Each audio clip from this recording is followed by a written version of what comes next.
Hello everyone. कैसे हैं आप सब लोग? आई एम श्योर आप बहुत अच्छे से होंगे। मैं भी यहाँ बहुत अच्छा हूँ। आज हम लोग स्टार्ट करने जा रहे हैं हमारा नेक्स्ट टॉपिक, और बहुत ही इंटरेस्टिंग टॉपिक है जिसका नाम है स्टैंडर्ड कॉस्टिंग। ठीक है। तो अभी तक हमारे बजट टॉपिक कंप्लीट हो गया है, मार्जिनल कॉस्टिंग टॉपिक कंप्लीट हो चुका है। ठीक है। और ये हमारा उसी सीरीज में थर्ड टॉपिक हम लोग कर रहे हैं, स्टैंडर्ड कॉस्टिंग। ठीक है। तो चलो स्टार्ट करते हैं। स्टार्ट करने के पहले फ्रेंड्स एक चीज समझ लेना कि जो स्टैंडर्ड है ये किसको कहा जाता है, राइट? तो स्टैंडर्ड किसी को भी बोल सकते हैं जो कि एक बेस है जिसको यूज करके हम सिमिलर अमाउंट को कंपेयर कर सकते हैं। जैसे फॉर एग्जांपल कि अगर हम हमारी क्लास का एग्जांपल ले, तो हमारी क्लास में अगर हम किसी स्टूडेंट को कंपेयर करना होता है ना, तो हम हमारे क्लास में जो बेस्ट स्टूडेंट होता है, जो बहुत अच्छा पढ़ता है, रेगुलर होता है, उसके साथ हम लोग सारे बच्चों को कंपेयर करते हैं, राइट? तो वो जो बेस्ट स्टूडेंट है क्लास का, जिसके साथ कंपैरिजन हो रहा है, उसको स्टैंडर्ड कहा जाता है, राइट? यानी किसी भी चीज का कंपैरिजन जिस किसी से होता है उसको स्टैंडर्ड कहा जाता है, राइट? जनरली उसको हम बेंचमार्क भी बोलते हैं, राइट, जिससे कंपैरिजन होता है। ठीक है। तो हमारे कॉन्टेक्स्ट में स्टैंडर्ड यानी क्या? ठीक है। तो समझना फ्रेंड, जब प्रोडक्शन होता है कंपनी के अंदर, तो प्रोडक्शन स्टार्ट होने के बाद, मान लो प्रोडक्शन कंप्लीट हो गया, एक इमेजिनरी सिचुएशन लेते हैं, मान लो प्रोडक्शन स्टार्ट हो गया, प्रोडक्शन कंप्लीट हो गया। ठीक है। अब प्रोडक्शन कंप्लीट होने के बाद हमको मालूम पड़ा कि टोटल प्रोडक्शन कॉस्ट यानी material, wages and factory overheads, right, ये सारा खर्चा 10 लाख रुपीज आया। अब फ्रेंड सोचो, आपको ये कैसे समझ में आएगा कि जो 10 लाख रुपए खर्चा आया प्रोडक्शन का, वो करेक्ट आया कि थोड़ा ज्यादा आ गया कि थोड़ा सा कम आया? आप कैसे कैसे फाइंड आउट करेंगे? आप सोचो, है ना? फाइंड करने का कोई तरीका ही नहीं है। ठीक है।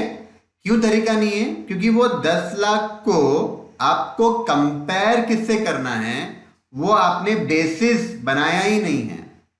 ठीक है। तो जब तक मेरे पास कोई बेसिस नहीं है कंपैरिजन करने के लिए, मैं मेरे परफॉर्मेंस को बेटर है, अच्छा है, बुरा है, फेवरेबल है, अनफेवरेबल है, मैं आइडेंटिफाई नहीं कर सकूंगा। पॉइंट समझ में आ रहा है? ठीक है। तो स्टैंडर्ड उस बेस को कहा जाता है जिससे हम हमारे एक्चुअल परफॉर्मेंस को कंपेयर करते हैं, और हमारा एक्चुअल परफॉर्मेंस फेवरेबल है कि अनफेवरेबल है, ये हम लोग फिर आइडेंटिफाई करते हैं। ठीक है। तो एक चीज समझना कि जो स्टैंडर्ड है ये प्रोडक्शन होने के पहले बनाया जाता है। जैसे हमने बजट टॉपिक में देखा था कि बजट हमेशा प्रोडक्शन के पहले या कोई भी काम होने के पहले हम लोग बजट बनाते हैं। Why? Because it is a plan, right? तो बजट एक प्लान है, तो वैसे स्टैंडर्ड भी एक प्लान है। और फ्रेंड्स, प्लान का मतलब ही होता है वो काम जो पहले किया जाता है। ठीक है। तो स्टैंडर्ड भी एक प्लान है जो प्रोडक्शन के पहले किया जाता है। अब स्टैंडर्ड होता क्या है? तो हम क्या करते हैं फ्रेंड्स, प्रोडक्शन के जो जो फैक्टर्स है, जिसको हम फैक्टर्स ऑफ प्रोडक्शन बोलते हैं, जैसा मटेरियल हो गया, राइट? तो मटेरियल कॉस्ट दो एलिमेंट से बनता है। अगर मैं बोलूं कि मटेरियल कॉस्ट 1 लाख रुपीज का आया, 1 लाख रुपीज का जो मटेरियल कॉस्ट आया, उसमें दो एलिमेंट्स है। एक तो रॉ मटेरियल की क्वांटिटी है, और दूसरा रॉ मटेरियल का प्राइस है, राइट? सपोज हमने सप्लायर से 10,000 kg रॉ मटेरियल परचेज किया, ठीक है, और प्रोडक्शन में यूज भी कर दिया, और 1 kg हमने 10 रुपीज से परचेज किया था। इसका मतलब 10,000 kg of raw material multiplied bye 10 rupees, जो उसकी प्राइस है, रॉ मटेरियल की प्राइस है, तो 1 लाख हो गया। उस 1 लाख को मैं बोलूंगा रॉ मटेरियल का कॉस्ट, राइट? तो कॉस्ट बना कैसे? Cost quantity of raw material को प्राइस ऑफ रॉ मटेरियल से मल्टीप्लाई करके कॉस्ट बना, राइट? तो जब हम लोग स्टैंडर्ड सेट करते हैं, तो हम लोग रॉ मटेरियल के अंदर क्वांटिटी का स्टैंडर्ड सेट करते हैं, मतलब कितनी क्वांटिटी लगनी चाहिए प्रोडक्शन करने के लिए, और प्राइस का क्वांटिटी सेट करता है, मतलब जो रॉ मटेरियल हम खरीदेंगे उसकी प्राइस क्या होनी चाहिए, राइट। वैसे ही लेबर के अंदर जो लेबर कॉस्ट बनता है, लेबर कॉस्ट भी दो चीजों से बनता है, labour hours multiplied by rate per hour, ठीक है। मान लो हमारा लेबर कॉस्ट आया 2 लाख रुपए, ठीक है। तो वो जो 2 लाख रुपए लेबर कॉस्ट आया वो कैसे आया होगा सोचो, ठीक है। तो मान लो कि 20,000 लेबर आवर्स काम हुआ और वर्कर्स को हम 1 आवर का 10 रुपया पे करते हैं, 10 रुपीज पे करते हैं। 20,000 hours multiplied by 10 rupees rate per hour, तो 2 लाख रुपया लेबर कॉस्ट आया।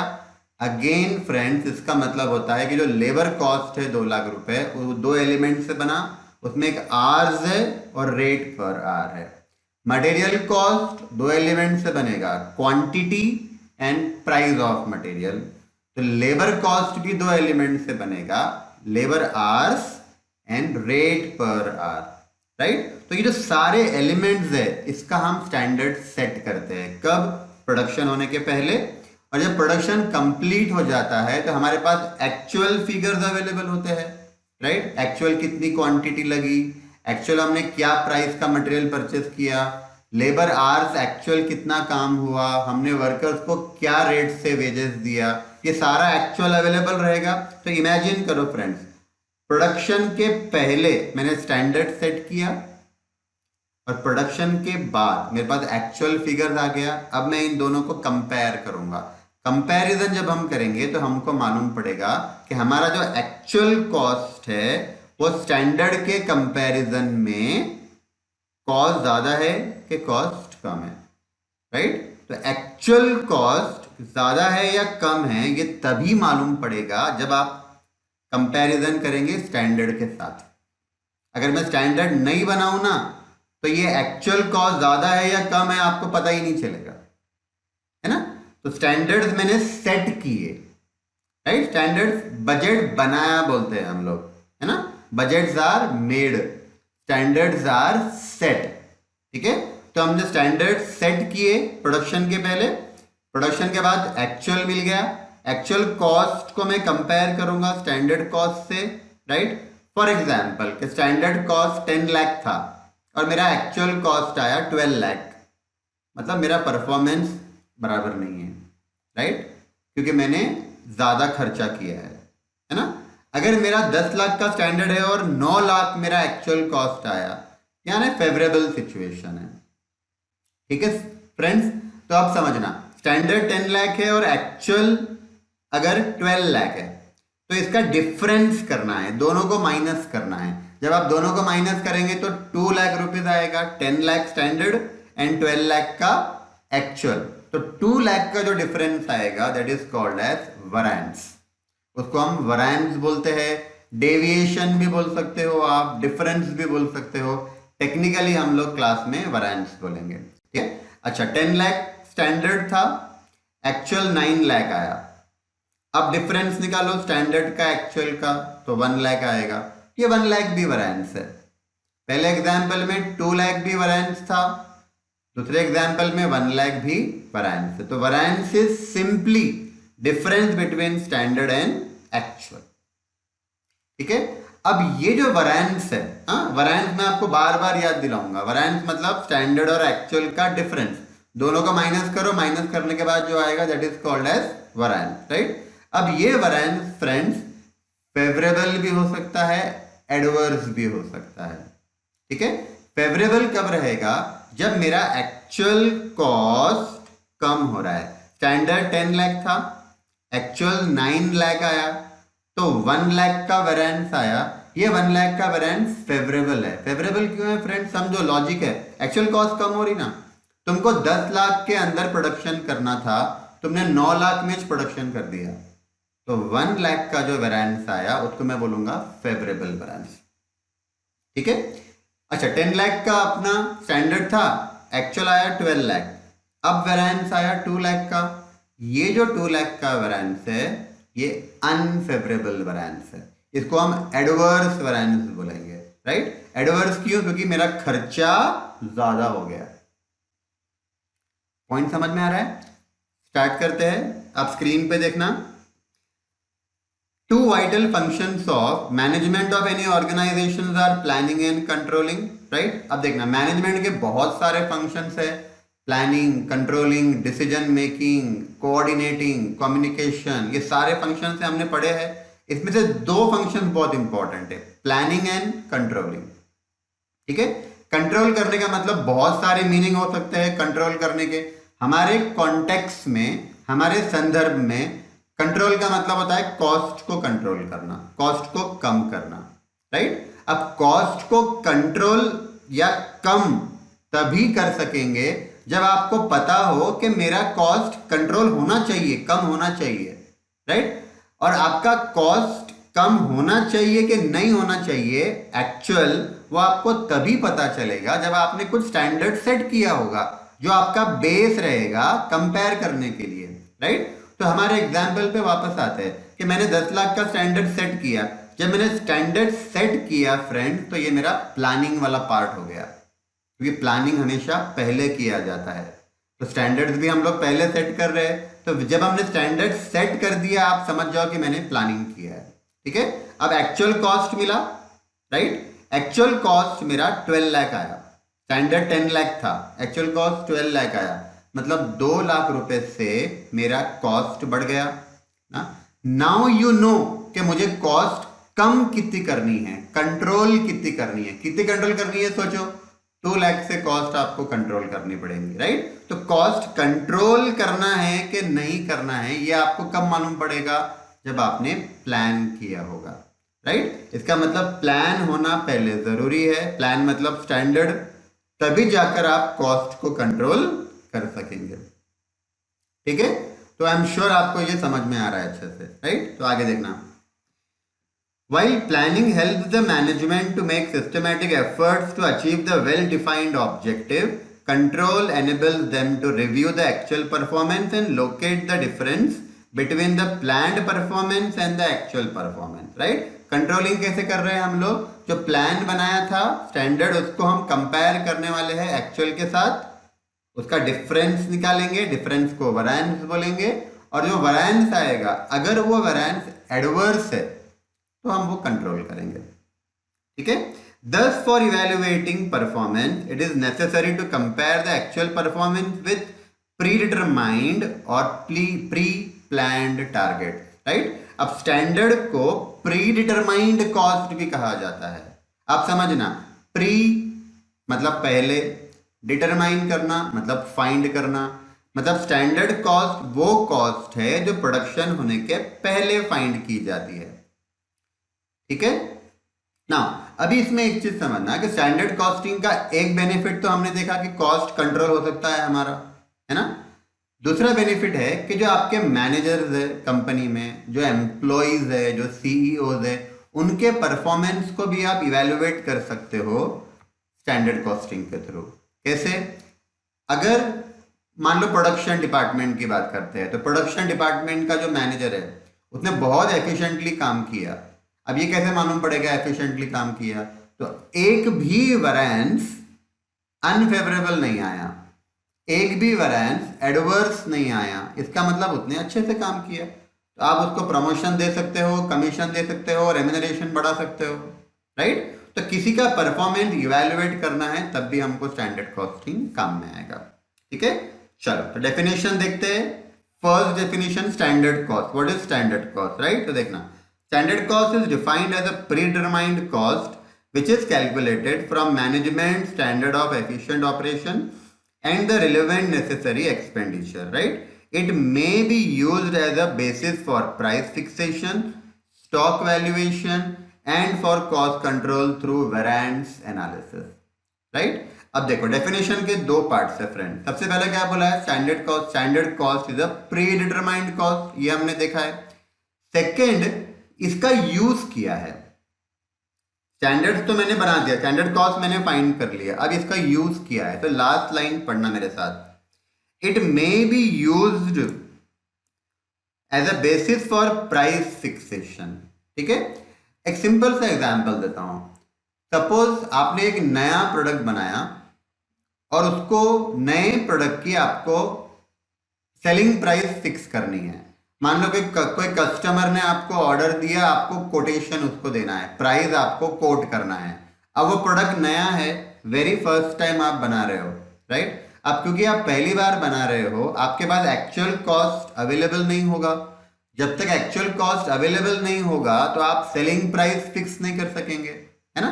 लेकिन अगर स्टैंडर्ड कॉस्ट मेरे पास है, ऑलरेडी मैंने स्टैंडर्ड कॉस्ट फाइंड करके रखा है, तो मैं वो स्टैंडर्ड कॉस्ट में मेरा प्रॉफिट ऐड करूंगा और सेलिंग प्राइस हमारी आ जाएगी, राइट। इसका मतलब standard cost selling price fix करने के लिए भी हम यूज कर सकते हैं, ठीक है।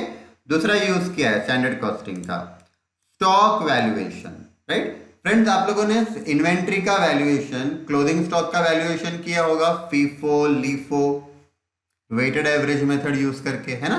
तो वैसे ही standard costing is also a method of stock valuation, right. तो हम स्टॉक वैल्यूएशन के लिए स्टैंडर्ड कॉस्ट भी यूज कर सकते हैं। तीसरा, cost control through variance analysis. सबसे इंपॉर्टेंट फंक्शन स्टैंडर्ड कॉस्ट का क्या है? कॉस्ट कंट्रोल करना। कॉस्ट को कैसे कंट्रोल कर सकते हैं? जब हम वैरिएंस फाइंड आउट करेंगे। वैरिएंस मतलब स्टैंडर्ड का और एक्चुअल का डिफरेंस, राइट। और डिफरेंस अगर ये एडवर्स आया, यानी आपको कॉस्ट कंट्रोल करना मस्ट, ठीक है।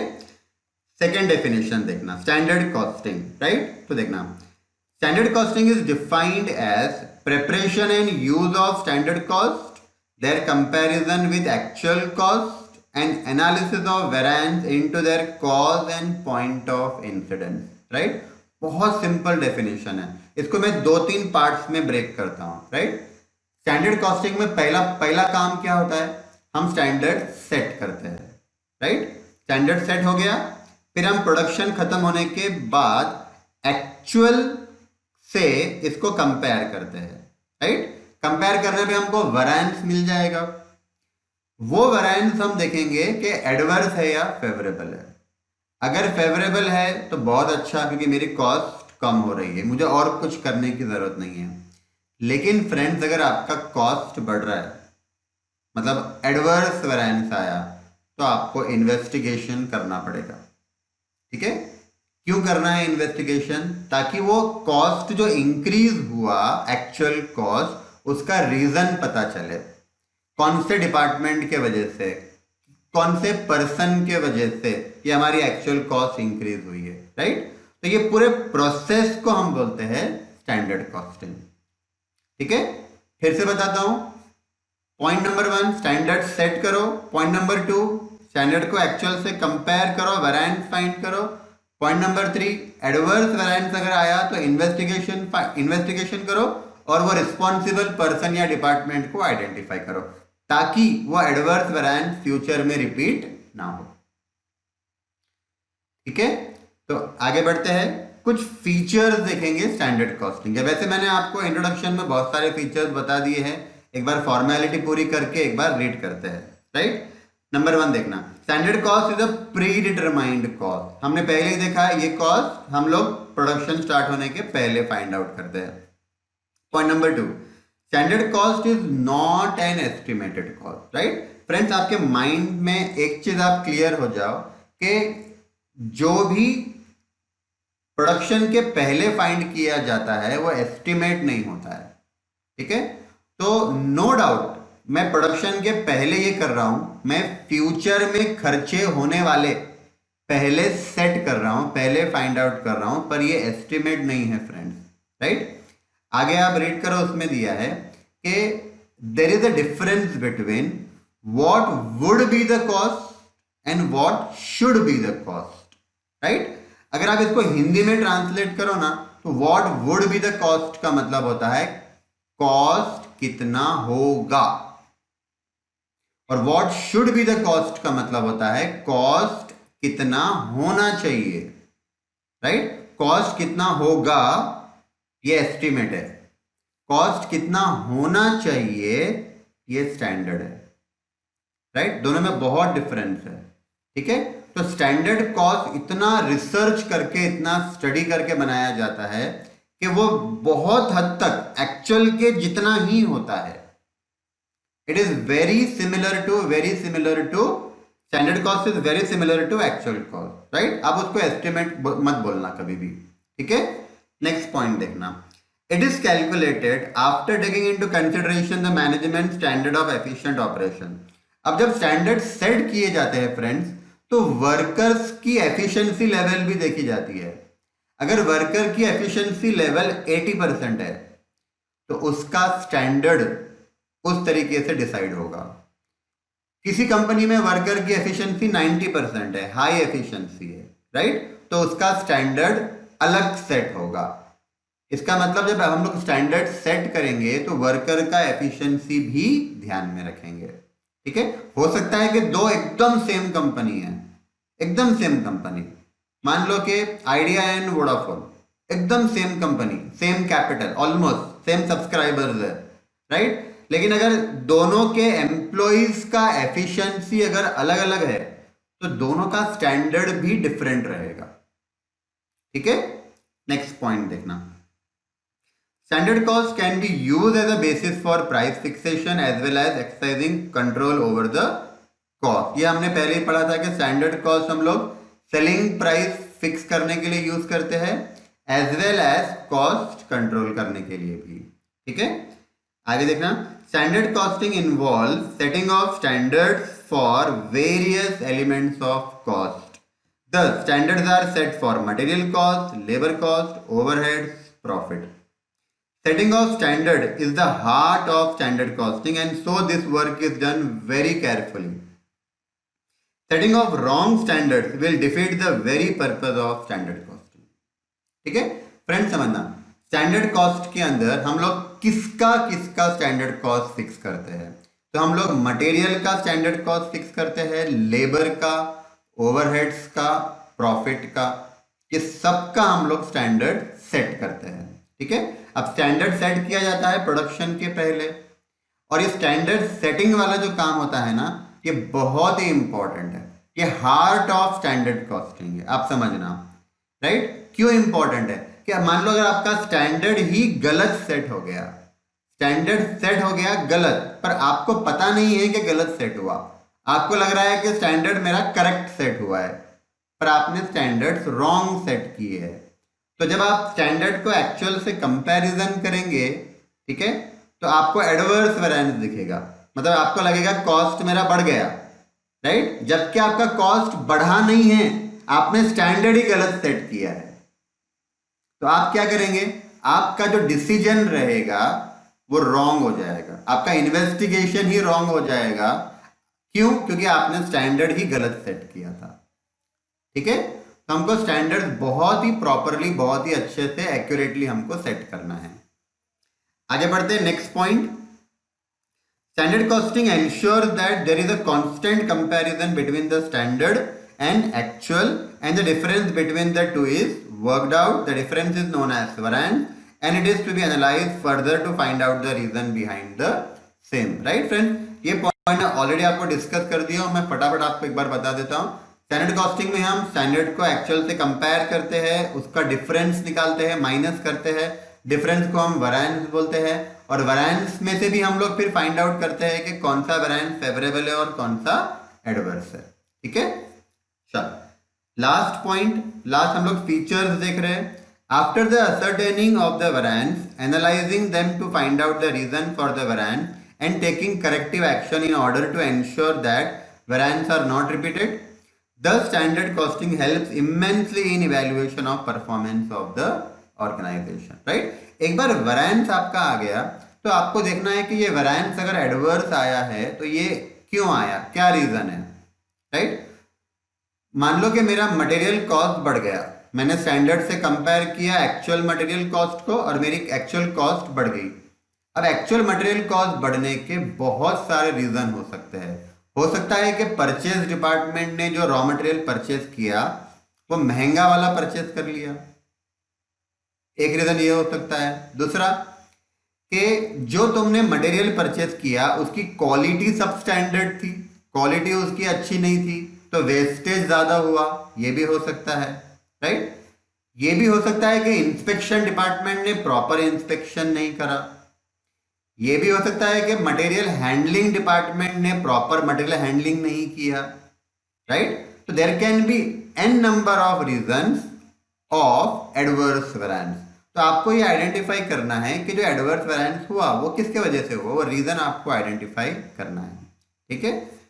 चलो, तो ये तो था हमारा थ्योरी वाला पार्ट। अब हम स्टार्ट कर रहे हैं इसका प्रैक्टिकल पार्ट। एग्जाम में आपको क्वेश्चंस कैसे आते हैं वो हम लोग देख रहे हैं, ठीक है? तो एग्जाम में आपको जो इसमें क्वेश्चंस आते हैं उसमें आपको वेरिएंसेस फाइंड करने के लिए आता है। नाउ मैं फिर से बता रहा हूं, वेरिएंस यानी क्या? स्टैंडर्ड एक्चुअल का डिफरेंस, राइट? इसको हम बोलेंगे वेरिएंस, ठीक है? तो स्टार्ट करते हैं। There are 4 major types of variances, right? I repeat, there are 4 major types of variances. Number 1 material variances, आप स्क्रीन पे देख सकते हो। Number 1 material variances, right? इसके अंदर टोटल 5 फॉर्मूलेज है, यानी हमको करना क्या है? हमको 5 वेरिएंसेस फाइंड आउट करने हैं, राइट? तो ये समझो फ्रेंड्स कि आप 5 फॉर्मूले यूज करेंगे और 5 वेरिएंस आपको फाइंड आउट करना है, ठीक है? उसके बाद लेबर वेरिएंस के अंदर 6 वेरिएंसेस है, यानी ये समझो कि आप फॉर्मूले यूज करेंगे, 6 फॉर्मूले यूज करेंगे और लेबर वेरिएंसेस फाइंड करेंगे। मान लो आपको मटेरियल वेरिएंस पे क्वेश्चन आया एग्जाम में, तो ये 5 वेरिएंसेस आपको फाइंड करने पड़ सकते हैं। हाँ, हो सकता है कि वो बोलेंगे 3 वेरिएंस फाइंड करो, 4 वेरिएंस फाइंड करो, पर मैक्सिमम उसमें 5 वेरिएंस है, 5 फॉर्मूले है, राइट? लेबर वेरिएंसेस के अंदर देयर आर 6 वेरिएंसेस, राइट? उसके बाद ओवरहेड वेरिएंस के अंदर वेरिएबल ओवरहेड के अलग वेरिएंस है, फिक्स ओवरहेड के अलग वेरिएंस है। वेरिएबल ओवरहेड में 3 वेरिएंस है, फिक्स ओवरहेड में 6 वेरिएंस है, यानी ओवरहेड वेरिएंस के अंदर टोटल 9 वेरिएंसेस है, ठीक है? 9 वेरिएंसेस, राइट? उसके बाद सेल्स वेरिएंस के भी 2 पार्ट्स है। जैसा ओवरहेड वेरिएंस के 2 पार्ट्स है, variable overhead, fix overhead variance, वैसे ही सेल्स वेरिएंस के भी 2 पार्ट्स है, ठीक है? एक है सेल्स वैल्यू वेरिएंस और एक है sales margin variance. Sales value variance में फिर 5 वेरिएंस है, सेल्स मार्जिन वेरिएंस में 5 वेरिएंस है, राइट? मतलब ऑल टुगेदर सेल्स वेरिएंस में वी हैव 10 वेरिएंसेस, मतलब 10 फॉर्मूले आप समझ के चलो। इसको सबको प्लस करके देखो, राइट? तो 11, 9, 20, 30, यानी आपको 30 फॉर्मूलेज लर्न करने हैं, ठीक है? लेकिन आप टेंशन मत लेना, मैं यहाँ पे आपको ऐसी ट्रिक्स बताऊंगा, ऐसी ट्रिक्स बताऊंगा कि आपको वो 30 फॉर्मूलेज यूं लर्न हो जाएंगे, ठीक है? वो मेरी गारंटी है, राइट? तो अब मैं स्टार्ट कर रहा हूं आज फर्स्ट वेरिएंस हम लोग स्टार्ट कर रहे हैं, मटेरियल वेरिएंस, ठीक है? इसमें 5 फॉर्मूलेज है, 5 वेरिएंस है, आपको एकदम ध्यान से देखना है मैं जो आपको बता रहा हूं, ठीक है? तो आपको स्क्रीन पे देखना है, देखो कंप्यूटेशन ऑफ वेरिएंसेस, इसमें मटेरियल वेरिएंसेस, ठीक है? मटेरियल वेरिएंसेस के अंदर जो मैंने ये चार्ट बनाया है, ये जो मैंने ट्री डायग्राम बनाया हुआ है, उसमें हर एक के अंदर एक वेरिएंस है और उसका फॉर्मूला दिया हुआ है, राइट? जैसे अगर फर्स्ट वेरिएंस आप देखो, material cost variance, first variance क्या है फ्रेंड्स? मटेरियल कॉस्ट वेरिएंस, इसको मैं शॉर्ट में बोलूंगा MCV, ठीक है? मैं आपको अभी फॉर्मूले समझा नहीं रहा हूं, मैं आपको सिर्फ अभी इसका इंट्रोडक्शन दे रहा हूं, राइट? हम लोग कुछ एब्रीविएशन यूज करेंगे, कुछ शॉर्ट फॉर्म यूज करेंगे जो आपको याद रखना है, ठीक है? तो मटेरियल कॉस्ट वेरिएंस ये हमारा पहला वेरिएंस है, फर्स्ट फॉर्मूला है, इसको हम शॉर्ट में MCV बोलेंगे, ठीक है? इसके अंदर आप देखना MCV मटेरियल कॉस्ट वेरिएंस, इसके अंदर आपको 2 वेरिएंस मिलेंगे, एक है material price variance, material price variance, ठीक है? इसको मैं शॉर्ट में बोलूंगा MPV, और दूसरा है मटेरियल क्वांटिटी वेरिएंस, इसको बोलेंगे MQV। यानी अभी तक हमारे 3 फॉर्मूले हो गए। पहला मटेरियल कॉस्ट वेरिएंस MCV, उसके अंदर मटेरियल प्राइस वेरिएंस MPV, और उसका दूसरा material quantity variance MQV, right. आप स्क्रीन पे देख सकते हो मटेरियल कॉस्ट वेरिएंस, उसके अंदर मटेरियल प्राइस वेरिएंस, और दूसरा पार्ट है material quantity variance, right. Quantity के अंदर 2 वेरिएंस है, मटेरियल मिक्स वेरिएंस, इसको हम MV बोलेंगे, और material yield variance, material yield variance, इसको हम बोलेंगे MYV। ठीक है, तो ये 5 वेरिएंस है। फिर से एक बार बताता हूं। पहला मटेरियल कॉस्ट वेरिएंस है MCV, उसके अंदर 2 price and quantity variance, quantity के अंदर फिर 2 मिक्स यील्ड। पहला cost variance, price variance, quantity variance, quantity के अंदर mix variance, yield variance, right. अब आप लोग सोच रहे होंगे कि ये फॉर्मूलेस को, वेरिएंसेस को हमने ऐसे ट्री में क्यों सेट किया हुआ है। इसका रीजन है फ्रेंड्स, आप समझना। आप देखो कॉस्ट के अंदर 2 वेरिएंस है, price variance and quantity variance, right. तो अगर मैं प्राइस वेरिएंस का आंसर और क्वांटिटी वेरिएंस का आंसर दोनों प्लस कर लूं तो मुझे कॉस्ट वेरिएंस का आंसर मिल जाएगा। फॉर एग्जाम्पल मेरा मटेरियल प्राइस वेरिएंस आया 600, क्वांटिटी वेरिएंस आया आंसर 400, तो 600 प्लस 400, मटेरियल कॉस्ट वेरिएंस का आंसर मेरा 1000 आएगा। ठीक है, अब क्वांटिटी के अंदर मिक्स और यील्ड है, तो आप मिक्स वेरिएंस और यील्ड वेरिएंस को ऐड कर लो तो आपको क्वांटिटी वेरिएंस मिल जाता, राइट। तो फॉर एग्जांपल कि आपका मिक्स वेरिएंस 300 रुपीज है और यील्ड वेरिएंस 100 है, दोनों प्लस करो तो आपका मटेरियल क्वांटिटी वेरिएंस 400 आएगा। ठीक है, ये मैंने आपको मटेरियल वेरिएंसेस का एक बैकग्राउंड दिया। अब मैं आपको एक एक वेरिएंस कैसे कैलकुलेट करना ये बता रहा हूं, एकदम ध्यान से देखना। ठीक है, अब यहां पर हम लोग कुछ शॉर्ट फॉर्म यूज करेंगे, पहले आप वो समझ लो।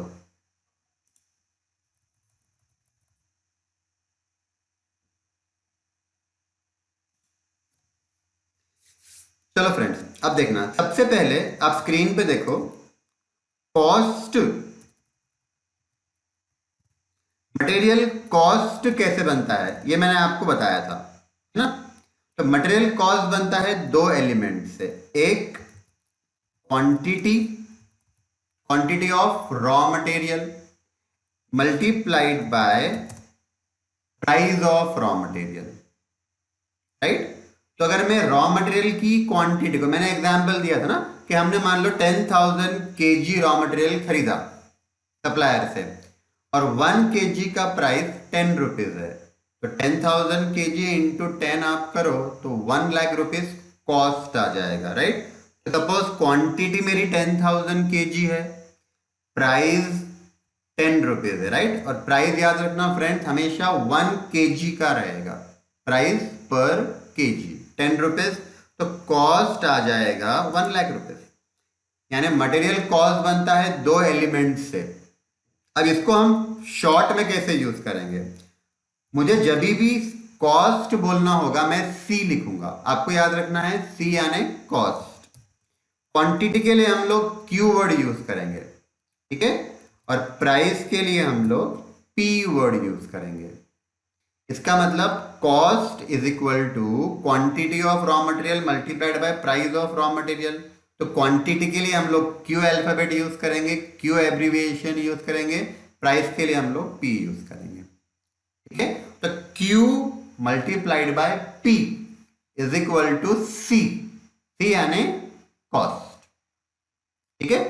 अब आप समझना, प्रोडक्शन के पहले मैंने स्टैंडर्ड सेट किया था, तो मैंने रॉ मटेरियल के क्वांटिटी का भी स्टैंडर्ड सेट किया था, रॉ मटेरियल के प्राइस का भी स्टैंडर्ड सेट किया था, ठीक है। प्रोडक्शन खत्म हो गया तो मुझे एक्चुअल क्वांटिटी मिली और एक्चुअल प्राइस भी मिला, राइट। तो आप समझना कि जो क्वांटिटी है क्यू, क्यू यानी क्वांटिटी, ये स्टैंडर्ड की भी हो सकती है, एक्चुअल की भी हो सकती है ना। तो मान लो ये क्वांटिटी स्टैंडर्ड की है, तो मैं उसके पहले एस लिख लूंगा। तो एस क्यू, एस क्यू का मतलब हो गया स्टैंडर्ड क्वांटिटी, राइट। तो आप लिखना एस क्यू लेकिन बोलना स्टैंडर्ड क्वांटिटी। प्रोनाउंस आपको हमेशा फुल फॉर्म में करना है, ठीक है। तो एस क्यू यानी standard quantity of raw material. अब ये प्राइस, ठीक है, अब ये प्राइस भी स्टैंडर्ड का है, तो मैं उसके पहले भी एस लिख लूंगा। तो एस पी, एस पी यानी standard price of raw material, right. तो जब हम स्टैंडर्ड क्वांटिटी को स्टैंडर्ड प्राइस से मल्टीप्लाई करेंगे तो कॉस्ट भी तो स्टैंडर्ड मिलेगा ना। तो सी के पहले भी हम क्या लिख लेंगे, राइट। तो standard cost is equal to standard quantity multiplied by standard price, ठीक है। ये हमारा प्रोडक्शन के पहले जो हमने स्टैंडर्ड सेट किया था वो मैंने आपको बताया। अब प्रोडक्शन कंप्लीट हो गया, अब मेरे पास एक्चुअल अवेलेबल है, तो C is equal to Q multiplied by P, right. Quantity into price करेंगे तो कॉस्ट आ जाएगा, लेकिन अब ये एक्चुअल है तो उसके आगे मैं A लिख लूंगा। Q के आगे A लिख लिया मतलब एक्चुअल क्वांटिटी हो गया। प्राइस के आगे भी A लिख लो यानी एक्चुअल प्राइस हो गया। एक्चुअल क्वांटिटी को एक्चुअल प्राइस से मल्टीप्लाई करेंगे तो कॉस्ट भी एक्चुअल आ जाएगा, ठीक है। तो आई होप आपको ये समझ में आ रहा है अच्छे से। हाँ, आप समझना कि स्टैंडर्ड क्वांटिटी और स्टैंडर्ड प्राइस मल्टीप्लाई करके जो है स्टैंडर्ड कॉस्ट आया था, मान लो वो 1 लाख रुपीस आया था, यानी हमारा स्टैंडर्ड कॉस्ट जो था वो 1 लाख रुपीस था, आप स्क्रीन पे देखना। और actual quantity multiplied by actual price करके ये आया 90,000 रुपीस। इसका मतलब स्टैंडर्ड कॉस्ट 1 लाख थी, एक्चुअल कॉस्ट 90,000 है, राइट। अब एक्चुअल, अब दोनों का डिफरेंस निकालो आप, 1 लाख और 90,000 का डिफरेंस निकालो, 10,000 आया। 10,000 को हम बोलेंगे वैरिएंस, राइट। अच्छा, कौन सा वैरिएंस? तो अपना पहला वैरिएंस कौन सा है? Material cost variance, right. तो फ्रेंड समझना, मैं आपको फर्स्ट वैरिएंस बता रहा हूं, ध्यान से देखना, राइट। इसको मैं बोलूंगा शॉर्ट में MCV यानी मटेरियल कॉस्ट वैरिएंस, ठीक है। Formula standard cost minus actual cost, standard cost minus actual cost, ठीक है। अच्छा, स्टैंडर्ड कॉस्ट कैसे आएगा?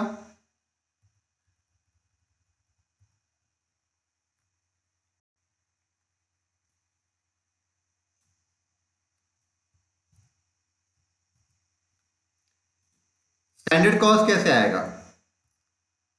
अभी हमने ऊपर देखा था, स्टैंडर्ड कॉस्ट लाने के लिए स्टैंडर्ड क्वांटिटी को स्टैंडर्ड प्राइस से मल्टीप्लाई करना पड़ेगा। मतलब standard cost is equal to standard quantity multiplied by standard price minus actual cost करना है। एक्चुअल कॉस्ट कैसे लाएंगे? तो एक्चुअल क्वांटिटी को मल्टीप्लाई करेंगे एक्चुअल प्राइस के साथ, राइट। अब समझना friends, standard cost minus actual cost करो, मटेरियल कॉस्ट वैरिएंस आ जाएगा। अब स्टैंडर्ड कॉस्ट कैसे लाएंगे? तो अब standard quantity into standard price करो, स्टैंडर्ड कॉस्ट आ जाएगा। Actual quantity into actual price करेंगे तो एक्चुअल कॉस्ट आ जाएगा, ठीक है। अब इसको याद कैसे रखना? तो याद रखने का बहुत सिंपल तरीका बताता हूं। जब भी हम वैरिएंस बोलेंगे तो variance is difference between standard and actual, इतना आप याद रखो। वेन एवर आई से वेरिएंस तो आपके माइंड में आना चाहिए it is difference between standard and actual, ठीक है। इसका मतलब मुझे, आप देखना, मुझे v अगर फाइंड करना है, v फॉर वेरिएंस अगर मुझे फाइंड करना है, तो मुझे s माइनस a करना पड़ेगा। s is standard, a is actual. तो स्टैंडर्ड और एक्चुअल को मैं माइनस करूंगा तो मुझे वेरिएंस मिलेगा। ठीक है, अब आप सोचो कि आप किसका वेरिएंस फाइंड कर रहे हो। तो अपना पहला वेरिएंस है मटेरियल कॉस्ट वेरिएंस, यानी मैं कॉस्ट का वेरिएंस फाइंड कर रहा हूं। तो सिंपली मुझे एस के पहले, एस के बाद सी लिख लेना है स्टैंडर्ड कॉस्ट, और ए के बाद भी सी लिख लेना है। यानी स्टैंडर्ड कॉस्ट में से एक्चुअल कॉस्ट जब माइनस होगा तो हमको मिल जाएगा मटेरियल कॉस्ट वेरिएंस। ठीक है, तो ये हमारा फर्स्ट वेरिएंस हो गया। अब मैं आपको सेकेंड वेरिएंस बता रहा हूं। ठीक है, अपने ऊपर ट्री में देख लेना, अपने ट्री में पहला मटेरियल कॉस्ट वेरिएंस था, उसके अंदर दो वेरिएंस है, material price and material quantity variance. Right, हम लोग मटेरियल प्राइस वेरिएंस देख रहे हैं। तो मटेरियल प्राइस वेरिएंस, ठीक है, तो material price variance is equal to, अब इसका फॉर्मूला कैसा रहेगा मैं आपको बताता हूं, एकदम ध्यान से देखना, मैं आपको बहुत सिंपल तरीके से बता रहा हूं। सबसे पहले आप ये समझो कि आप वेरिएंस फाइंड आउट कर रहे हो। तो मैंने बताया था वेरिएंस यानी difference between standard minus actual. तो आपको जब भी वेरिएंस फाइंड आउट करना है फ्रेंड्स, तो स्टैंडर्ड माइनस एक्चुअल तो करना ही पड़ेगा। ठीक है, फिर आप सोचो कि किसका वेरिएंस फाइंड कर रहे हो। हम लोग सेकेंड वेरिएंस फाइंड कर रहे हैं प्राइस का। पहले कॉस्ट का फाइंड कर लिया, अब उसके अंदर के दो वेरिएंस हम फाइंड कर रहे हैं। प्राइस का वेरिएंस हम लोग फाइंड कर रहे हैं। राइट, तो प्राइस का वेरिएंस कैसे आएगा, तो आपको स्टैंडर्ड के बाद P लिख लेना है और एक्चुअल के बाद भी P लिख लेना है। राइट, मतलब स्टैंडर्ड प्राइस, क्योंकि प्राइस का वेरिएंस निकाल रहे हैं ना, तो स्टैंडर्ड प्राइस और एक्चुअल प्राइस। पहले हमको कॉस्ट का वेरिएंस निकालना था, तो हमने standard cost minus actual cost किया था। राइट, अब हम प्राइस का वेरिएंस फाइंड कर रहे हैं, तो standard price minus actual price करना पड़ेगा। ठीक है, लेकिन आप सोचो, अगर मैं दो प्राइस को माइनस करूंगा ना, तो मुझे आंसर भी प्राइस ही मिलने वाला है। स्टैंडर्ड प्राइस एक्चुअल प्राइस दोनों प्राइस है, जब आप प्राइस प्राइस माइनस करेंगे तो आंसर भी तो प्राइस ही आएगा ना, पर हमको आंसर में कॉस्ट लाना है। राइट, तो अब जब मैंने दो प्राइस को माइनस किया तो मुझे प्राइस मिली। अब मुझे अगर कॉस्ट फाइंड आउट करना है फ्रेंड्स, तो मुझे उसको क्वांटिटी से मल्टीप्लाई करना पड़ेगा।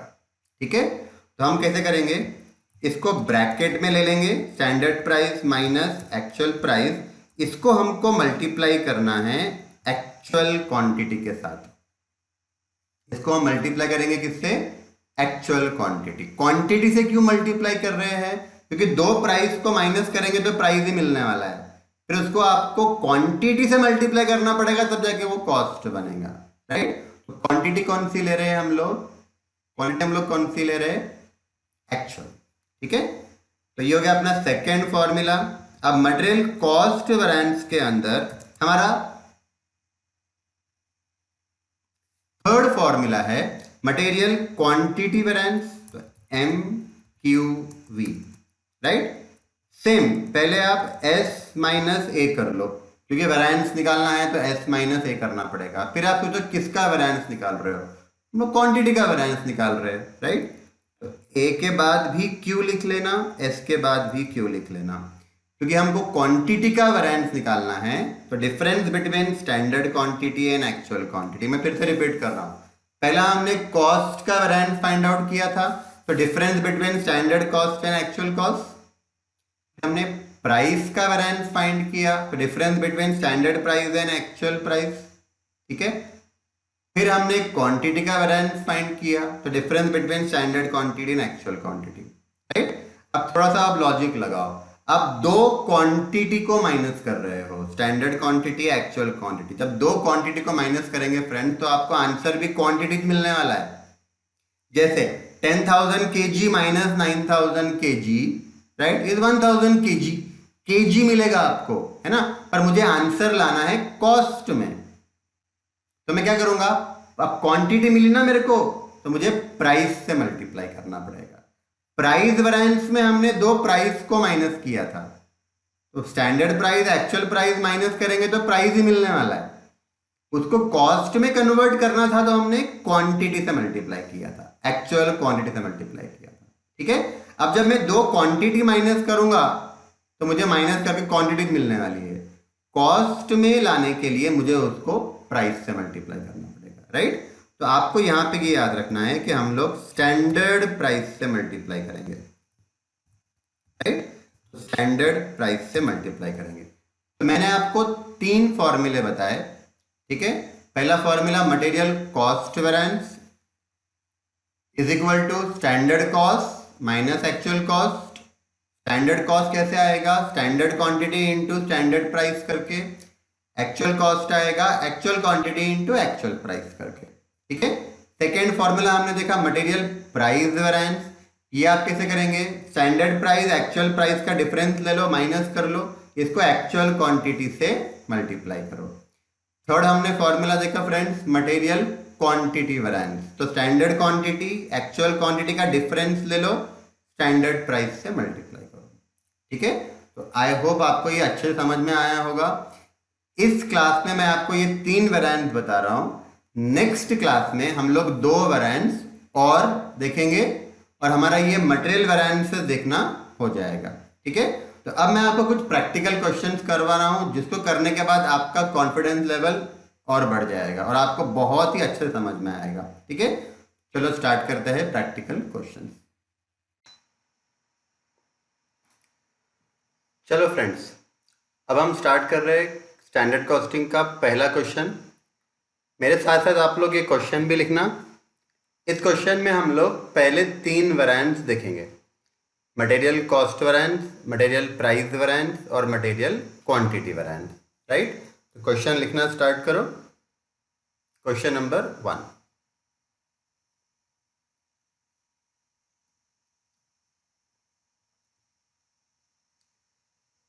From the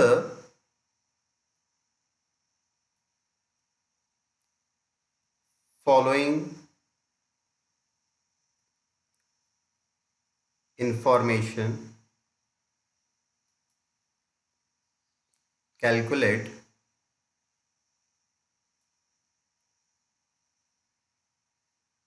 first material cost variance, मैं शॉर्ट में लिख रहा हूं MCV, आप लोग फुल फॉर्म लिखना, material cost variance. Second material price variance MPV और third material quantity variance, right.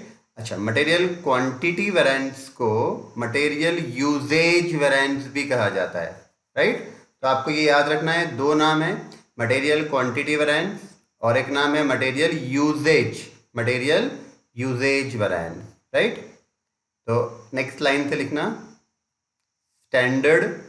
अब याद रखना है हमको, स्टैंडर्ड प्रोडक्शन स्टार्ट होने के पहले सेट किया जाता है, राइट। तो हमारे पास रॉ मटेरियल, मैं शॉर्ट में लिख रहा हूं, आप लोग उसको फुल फॉर्म में लिखना। हमारे पास दो रॉ मटेरियल है, रॉ मटेरियल X और raw material Y। Raw material X 1000 kgs हमको यूज करना है और इसका 1 kg का प्राइस होना चाहिए 10 रुपीज, राइट। चल, उसके बाद रॉ मटेरियल Y हमको 500 kgs यूज करना है, जिसकी प्राइस रहेगी 20 रुपीज, राइट। अब ये स्टैंडर्ड हमने सेट किया था प्रोडक्शन स्टार्ट होने के पहले, राइट ना। अब हमको प्रोडक्शन एंड होने के बाद हमारे पास एक्चुअल इंफॉर्मेशन अवेलेबल है, राइट। तो एक्चुअल रॉ मटेरियल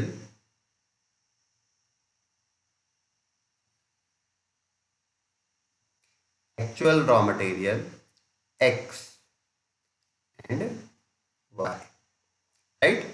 अब देखो हमको स्टैंडर्ड दिया था 1000 kg यूज करना, एक्चुअली हमने यूज किया सपोज 1200 kg, ठीक है, at the rate raw material का जो प्राइस था वो 12 रुपीज वाला हमने यूज किया, राइट। स्टैंडर्ड था देखो 10 रुपीज, लेकिन हमने यूज किया 12 रुपीज वाला, मतलब महंगा वाला हमने मटेरियल यूज किया है, राइट। चल उसके बाद raw material Y, raw material Y हमने 600 kgs यूज किया है, और इसका प्राइस स्टैंडर्ड प्राइस देखो 1 kg का 20 रुपीज था, यानी हमको रॉ मटेरियल वाई 20 रुपीज वाला यूज करना था, राइट। हमने कम रेट वाला यूज किया।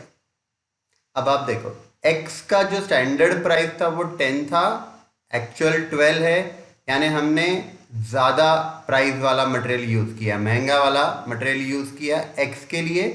वाई का रेट 20 रुपीज़ होना चाहिए था, ठीक है, वाई का रेट होना चाहिए था 20 रुपीज़,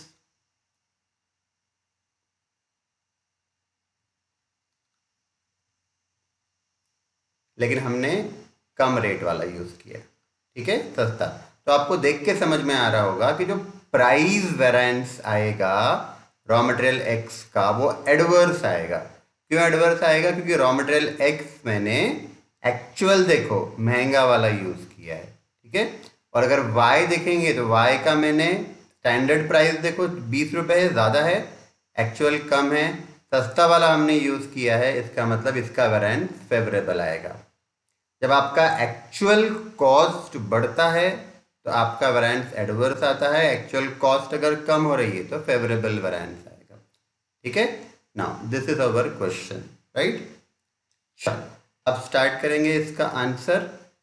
हमको याद रखना है जब भी हम आंसर स्टार्ट करेंगे हमको एक छोटी सी वर्किंग करना है टेबल बनाकर, वो हमको एवरी क्वेश्चन के टाइम पर करना पड़ेगा, राइट। स्टार्ट करेंगे, वर्किंग नोट मेरे साथ साथ करना।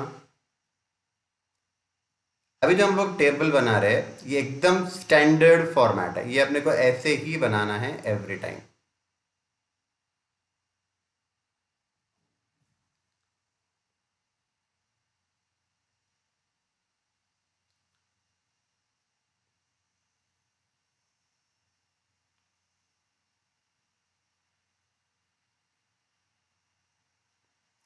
पहला कॉलम हमारा बनेगा मटेरियल का, उसके बाद एस क्यू का एक कॉलम बनेगा, S Q mean standard quantity.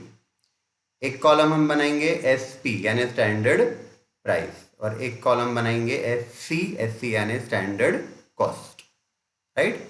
फिर एक्चुअल क्वांटिटी का एक कॉलम बनेगा, एक्चुअल प्राइस का एक कॉलम बनेगा, और एक्चुअल कॉस्ट का। हमको याद रखना है कॉस्ट कैसे आता है, क्वांटिटी और प्राइस को जब हम मल्टीप्लाई करते हैं तो हमको कॉस्ट मिलता है, राइट। तो क्वेश्चन देख लेंगे वापस से एक बार। स्टैंडर्ड रॉ मटेरियल देखो दो है, एक्स और वाई, राइट। तो सबसे पहले आप मटेरियल वाले कॉलम में लिख लो एक्स एंड वाई। अब देख लो स्टैंडर्ड वाला अगर कॉलम आप देखो तो उसमें raw material x 1000 kg use करना था हमने क्वांटिटी, राइट। तो देखो स्टैंडर्ड के अंदर दिया है, इट मीन्स ये स्टैंडर्ड क्वांटिटी हो गई है ना, और ये 10 रुपीज इसका स्टैंडर्ड प्राइस हो गया, राइट। और ये रॉ मटेरियल एक्स की बात हो रही है। अब इसको टेबल में हम कहाँ लिखेंगे, तो टेबल में रॉ मटेरियल एक्स इसका स्टैंडर्ड क्वांटिटी आप लिखो 1000 kgs, राइट। स्टैंडर्ड प्राइस उसका 1 kg का 10 रुपीज़ है, इसको आप मल्टीप्लाई कर लेंगे तो 10,000 rupees will be the standard cost, ठीक है। उसके बाद raw material Y 500 kgs, raw material Y 500 kgs, price इसका होना चाहिए 20 रुपीज़ पर kg स्टैंडर्ड, राइट। इसको मल्टीप्लाई कर लो तो this should be again 10,000 rupees, right. तो हमने स्टैंडर्ड में देखा और इसको यहाँ पे कॉपी कर लिया। सिमिलरली अब एक्चुअल देखेंगे, ये 1200 kg और 600 kg ये हमारी एक्चुअल क्वांटिटी हो गई, है ना, और ये हो गई एक्चुअल प्राइस, राइट। तो आ जाओ टेबल में कॉपी कर लो, एक्स के सामने actual quantity 1200 kg, actual price 12 rupees, right. इसको आप मल्टीप्लाई कर लो 1200 kg इंटू 14,400 रुपीज़ आना चाहिए, 14,400 रुपीज़, राइट। फिर y का 600 kg और उसकी प्राइस है 18 रुपीज़, 600 इंटू 18 करेंगे तो ये आएगा 10,800, राइट। अब हम क्या करेंगे, सिंपली जो ये स्टैंडर्ड कॉस्ट है इसका टोटल कर लेंगे, 10,000 एंड 10,000 यानी टोटल स्टैंडर्ड कॉस्ट 20,000 हो गया and total actual cost 14,400 plus 10,800, 25,200 होता है, राइट। तो 25,200, ठीक है। ये हमारा वर्किंग कंप्लीट हुआ। अब हम लोग स्टार्ट करेंगे वेरिएंसेस। तो हमने अभी तक 3 वेरिएंस देखे हैं फ्रेंड्स, राइट। पहला वेरिएंस हमने देखा था मटेरियल कॉस्ट वेरिएंस, राइट।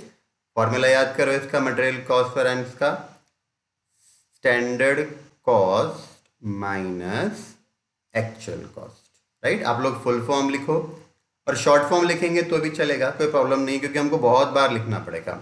हाँ, आप फुल फॉर्म बोलना, लिखना शॉर्ट फॉर्म, ठीक है। तो लिखो MCV लेकिन बोलना है मटेरियल कॉस्ट वेरिएंस, राइट। तो material cost variance is equal to standard cost minus actual cost. मैंने बताया था, मैं फिर से आपको याद दिला देता हूँ, वेरिएंस का मतलब होता है difference between standard and actual.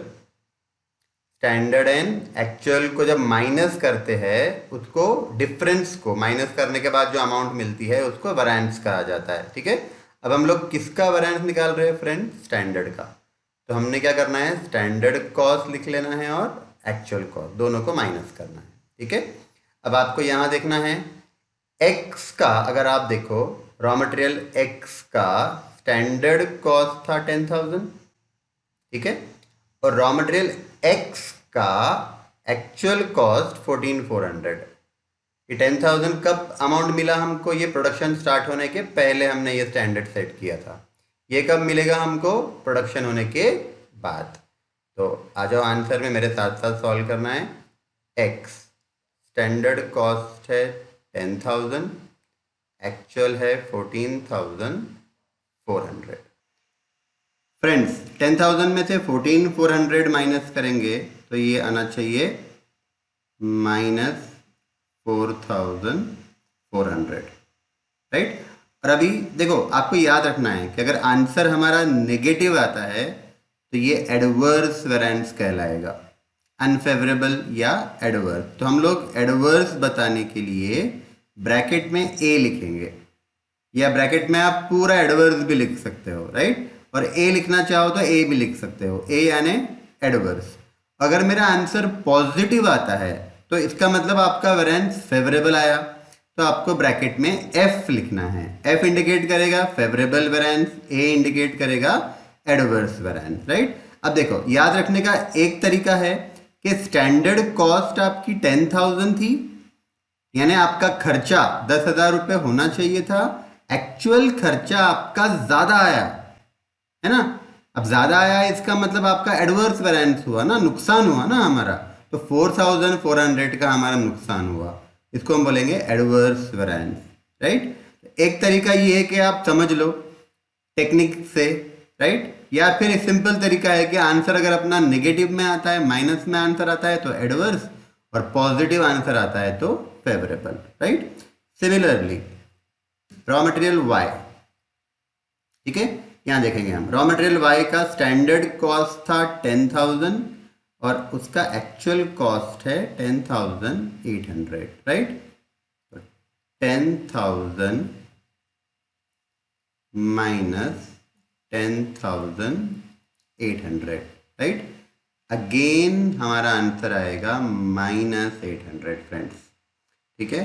अब आंसर माइनस में आ रहा है तो अगेन हम ब्रैकेट में उसको एडवर्स लिखेंगे, ठीक है। अब देखो ये हमने इंडिविजुअल दोनों रॉ मटेरियल का स्टैंडर्ड कॉस्ट, दोनों रॉ मटेरियल का मटेरियल कॉस्ट वेरिएंस निकाला, ठीक है। वैसे दोनों एडवर्स आया और अब हमको दोनों का एग्रीगेट करके टोटल एमसीवी बताना है, राइट। अब ये भी माइनस है, ये भी माइनस है, तो दोनों को प्लस करना पड़ेगा, है ना। तो 4,400 प्लस 800 यानी हमारा जो टोटल मटेरियल कॉस्ट वेरिएंस आएगा वो -5,200 आएगा, राइट। और आंसर माइनस में आया फ्रेंड्स, तो हमारा रूल है ब्रैकेट में ए लिखने का, ए फॉर एडवर्स, राइट। अब अपना ट्री याद करो मटेरियल वेरिएंसेस का। मटेरियल कॉस्ट वेरिएंस अपना पहला वेरिएंस है, उसके अंदर हम दो वेरिएंस और बनाते हैं, दो वेरिएंस और फाइंड करते हैं, मटेरियल प्राइस वेरिएंस और उसके बाद आता है मटेरियल क्वांटिटी वेरिएंस, राइट। तो याद रखना एमसीवी के अंदर दो वेरिएंस है, price variance and quantity variance, right. तो प्राइस वेरिएंस हम लोग देख रहे हैं अभी। प्राइस वेरिएंस का मैंने आपको ट्रिक बताया था कैसे याद रखना है। अब देखो वेरिएंस यानी difference between standard and actual. अब देखो किसका वेरिएंस है, प्राइस का, तो standard price and actual price, ठीक है। तो हम लोग क्या करेंगे, डिफरेंस बिटवीन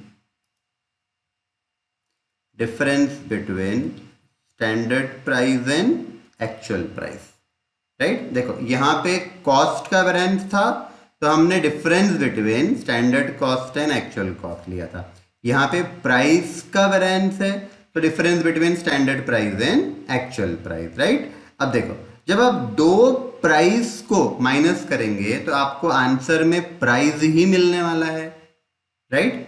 पर हमको कॉस्ट लाना है, राइट फ्रेंड्स। तो कॉस्ट लाने के लिए हमको क्वांटिटी से मल्टीप्लाई करना पड़ेगा, तो इसको हम एक्चुअल क्वांटिटी से मल्टीप्लाई करेंगे, राइट। तो अपना फॉर्मूला बन जाता है मटेरियल प्राइस वेरिएंस का actual quantity into standard price minus actual price, ठीक है। तो आप इसको दो तरीके से रीड कर सकते हो, एक तो डायरेक्टली आप पूरा फॉर्मूला रीड कर लो, material price variance is equal to actual quantity into standard price minus actual price, right. या फिर सेकेंड तरीका इसको रीड करने का ऐसा है, difference between standard price and actual price multiplied by actual quantity, ठीक है। अब जैसे हमने कॉस्ट वेरिएंस एक्स और वाई का सेपरेट किया था, हम यहाँ पर प्राइस वेरिएंस भी सेपरेट करेंगे, एक्स का अलग करेंगे, वाई का अलग करेंगे, राइट। तो चलो देखो एक्स का, अब ये वैल्यूज हम कहाँ से मिलेगी हमको, ये हमने टेबल बनाया था, यहाँ से हमको मिलेगी, देखना है हमको। तो ए क्यू ढूंढना है, कहाँ पर है, एक्चुअल क्वांटिटी, राइट। तो देखो actual quantity raw material x का 1200 है, यहाँ पे लिख लेंगे 1200। स्टैंडर्ड प्राइस देखना, यहाँ पे 10 रुपीज दिया है and actual price is 12, right. तो standard price 10, actual price is 12।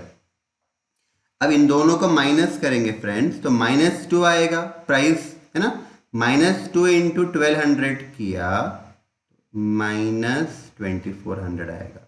और आंसर अगर माइनस आया तो हमको ब्रैकेट में ए लिखना है, ए यानी एडवर्स वेरिएंस, ठीक है। वाई का देखना है, एक्चुअल क्वांटिटी यहाँ से 600 है, 600 kgs, राइट। स्टैंडर्ड प्राइस देखो 20 रुपीज होना चाहिए था, यानी आपने जो रॉ मटेरियल यूज करना था वो 20 रुपये प्राइस वाला यूज करना था, लेकिन आपने एक्चुअल 18 वाला किया, तो 20 माइनस 18। अगेन इन दोनों को माइनस करेंगे तो अब +2 आएगा, है ना। +2 इंटू 600 किया तो 1200। 1200 फेवरेबल होगा ना, आंसर अपना पॉजिटिव आया तो फेवरेबल, यहाँ पे नेगेटिव आया था, माइनस में आंसर आया था तो एडवर्स। अब हमको इन दोनों का टोटल करना है, ठीक है। तो 2400 में से 1200 माइनस किया तो -1200 बचेगा, आंसर माइनस में आया, एडवर्स, राइट। अब हमारा third variance friends, material quantity variance, और इसका और एक नाम है मटेरियल यूजेज वेरिएंस, ठीक है। अब देखो क्वांटिटी का वेरिएंस है तो difference between standard quantity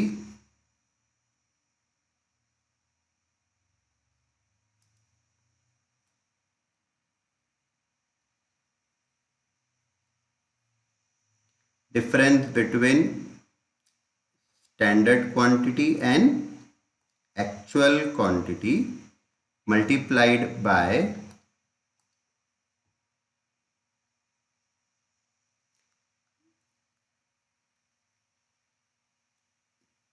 difference between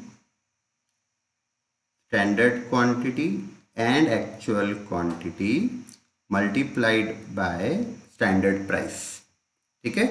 इसको भी हमको सेपरेट करना है, x का अलग y का अलग, और फिर हम उसका एग्रीगेट कर लेंगे, राइट। तो x का देखना, x का स्टैंडर्ड प्राइस, अब देखो स्टैंडर्ड प्राइस से क्यों मल्टीप्लाई किया समझना, जब हम दोनों क्वांटिटी को माइनस करेंगे तो आंसर में तो क्वांटिटी मिलेगी, राइट, पर हमको उसको कॉस्ट में कन्वर्ट करना है तो क्वांटिटी मिली ना दोनों को माइनस करके, तो अब प्राइस से मल्टीप्लाई करना पड़ेगा तो हमको कॉस्ट मिल जाएगा, राइट। तो इसलिए हमने स्टैंडर्ड प्राइस से मल्टीप्लाई किया है।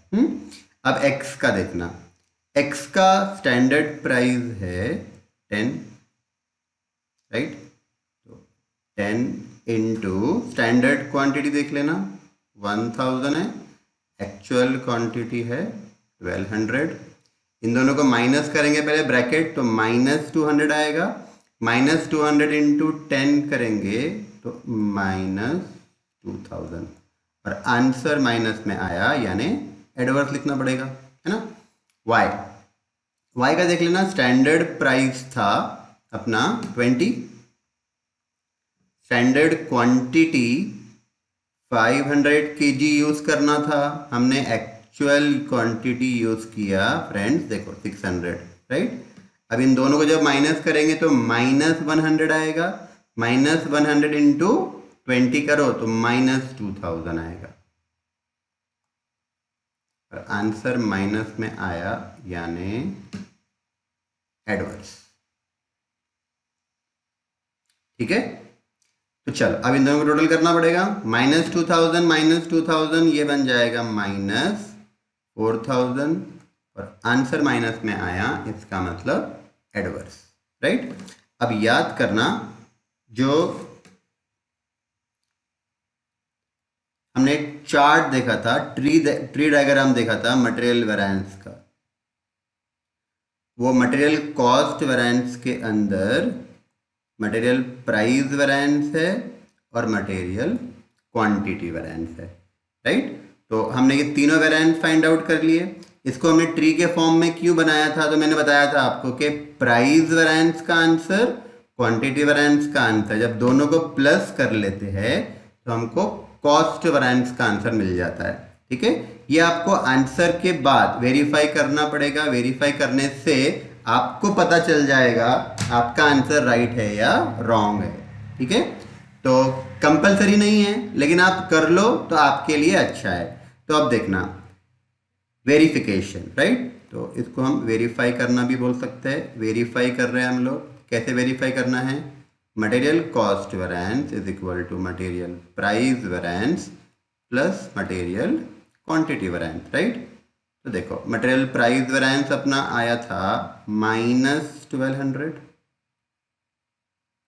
एंड मटेरियल क्वांटिटी वेरिएंस आया था -4000, राइट।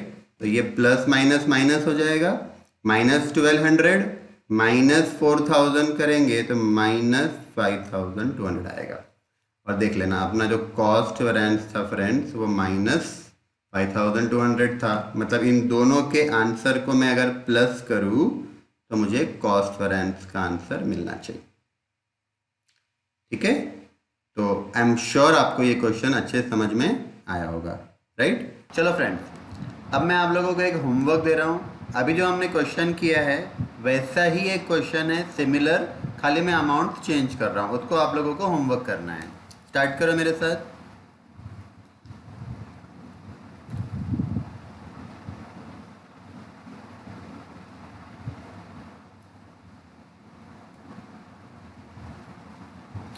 स्टार्ट करना।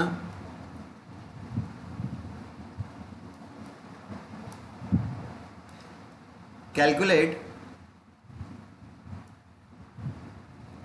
Material cost variance, material price variance and material quantity variance, right. Quantity variance का और एक नाम मटेरियल यूजेज वेरिएंस। ठीक है, तो स्टार्ट करो। क्वेश्चन देखो, स्टैंडर्ड एंड यहीं पे मैं एक्चुअल भी लिख रहा हूँ, right. Raw material X and raw material Y. ठीक है, अब इसका स्टैंडर्ड हमको दिया है 2000 kgs एट द रेट ₹5 और रॉ मटेरियल वाई का 1500 kgs एट द रेट ₹8 पर kg, राइट। और एक्चुअल हमको दिया है रॉ मटेरियल एक्स का 2200 kgs एट द रेट ₹4 पर kg। रॉ मटेरियल वाई का एक्चुअल हमारे पास है 1200 kgs at the rate ₹6, right. Friends, बहुत सिंपल सा क्वेश्चन है, इसको आपने होमवर्क करना है। ठीक है, और नेक्स्ट क्लास में हम लोग क्वांटिटी वेरिएंस के अंदर जो दो वेरिएंस है, राइट। देखो, हमने material cost variance find out किया, कॉस्ट वेरिएंस के अंदर मटेरियल प्राइस वेरिएंस देखा और मटेरियल क्वांटिटी वेरिएंस, राइट। आज की क्लास में हमने ये 3 वेरिएंस देखे। नेक्स्ट क्लास में हम लोग क्वांटिटी वेरिएंस के अंदर जो दो वेरिएंस है, material mix variance and material yield variance, right, तो ये देखेंगे। और मैं कुछ क्वेश्चंस कराऊंगा जिसमें हमको सारे वेरिएंसेस कैलकुलेट करने के रहेंगे। ठीक है, तो आज की क्लास हम एंड कर रहे हैं। Stay home, stay safe and take care. आपका भी ध्यान रखो और फैमिली मेम्बर्स का भी ध्यान रखो। ठीक है, चलो बाय।